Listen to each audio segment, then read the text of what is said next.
should be carried out as an expression of caring. Any of these technologies, whether they're interpersonal or technological, if they're used for nursing purposes, they have to be used as an expression of caring. And if anybody who's watching this tape has ever participated in or been present at a show of force in a psych unit, you know that those can be carried out in very angry ways on the part of the staff, or they can be carried out in very loving ways. And if you're practicing nursing, they have to be carried out as an expression of your love, and I'll say the L word, your love for that person, as fellow and sister human being. I don't know if I gave enough of an answer. Maybe I went too long on one example, but I think the key point is, regardless of the technology that you're employing to assist you, the reason you're employing it is because you have decided that it's an effective way in this situation for communicating caring with the person. No, I can understand that because I have worked in a psychiatric facility before. So that brings to mind another point that people ask about a lot, and that is how do we grow in caring? How do we honor ourselves as a caring person? Do we have to be perfect? Was that me, Sabina Schoenhofer, ever failed to express caring effectively in situation? About 15 or 20 times a day. But that doesn't mean that I don't keep trying. And that trying involves being open to reflecting on one's own actions and being open to getting input from others and from the situation. Sometimes when people get serious about studying caring or practicing nursing as caring, they want to start beating out of themselves and everyone around them every expression that might not be the most effective caring expression. And some people like to use the term non-caring. I don't, because if we say to be human is to be caring, then anytime we're being human, we're being caring. Sometimes it's very hard to understand how that action in that moment is that person's living of their own caring. But as a nurse, that's my job, to figure that out. So we don't have to be, oh, well, I'm more caring than you are. Or, oh, look at her. That was very uncaring. Well, that in itself is not an effective, because I think when we work with each other as colleagues, we can go at it two ways. One is, oh, well, you're not up to par. And the other way is, I notice that you're doing these things and I'm seeing some of the results, and I know you well enough to know that underneath there's an element of trying to express your caring there. My perspective is it's not being as effective as you would like. And go at it that way rather than, a demerit against you. Oh, look at her. She's not near as caring as I am. And sometimes I use the phrase, using caring as a club. We have to avoid that. Anytime we use caring as a club, we're failing to use caring effectively. good point. Yeah. Tell us a little bit about how nursing and caring can be used to guide education, research, practice, administration. Good.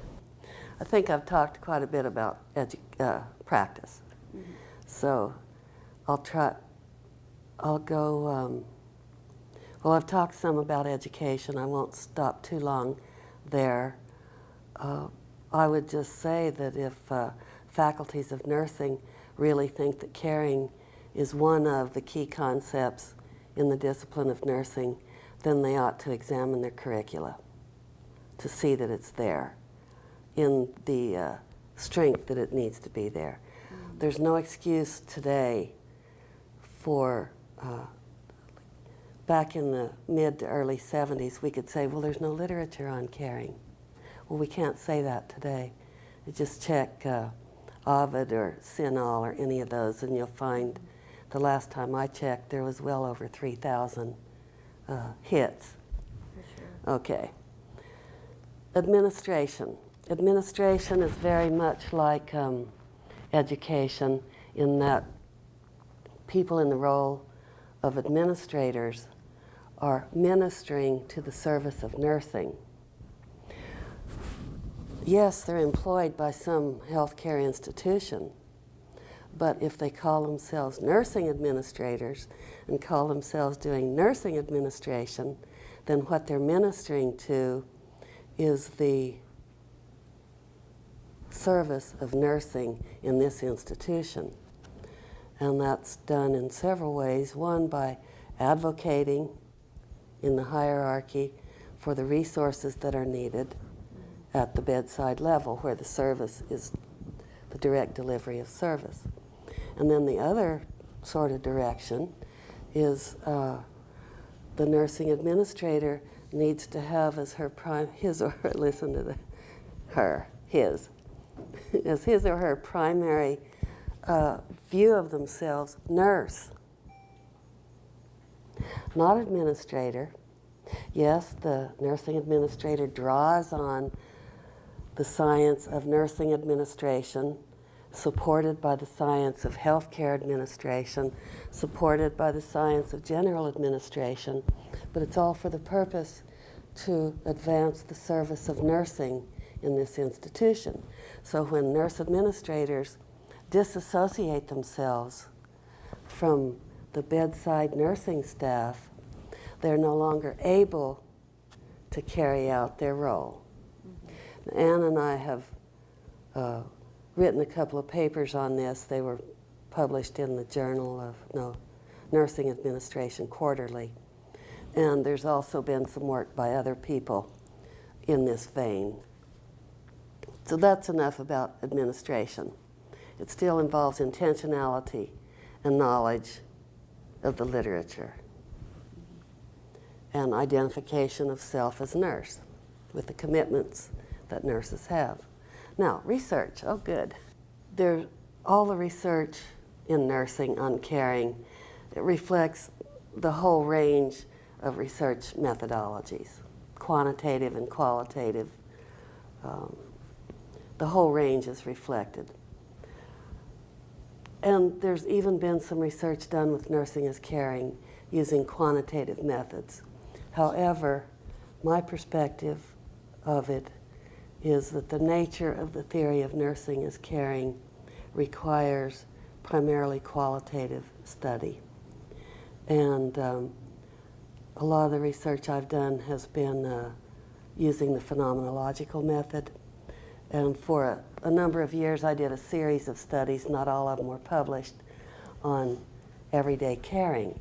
And I did this in part because there's not a whole lot known in the literature about everyday caring. And while that's not nursing knowledge, it's knowledge that we need to bring into nursing. And it wasn't there, so I worked on it. I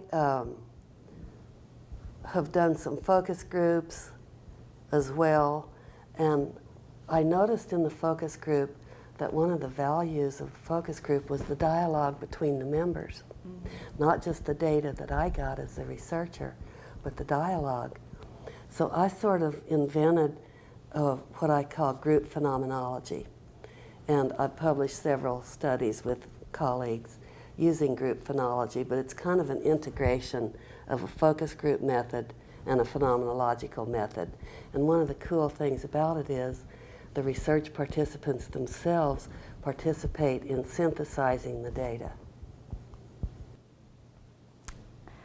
All right, I think we're out of time. I want to thank you so much for spending this time with us, letting us understand nursing as caring theory a little bit better. And I'm sure if students have questions, they will be contacting you. Definitely. definitely. Thank you so much. Thank you, Jennifer. Your questions really prompted a lot of thought on my part, and I was able to bring out some points that I wanted to bring out. So thank you for your great participation. You're welcome.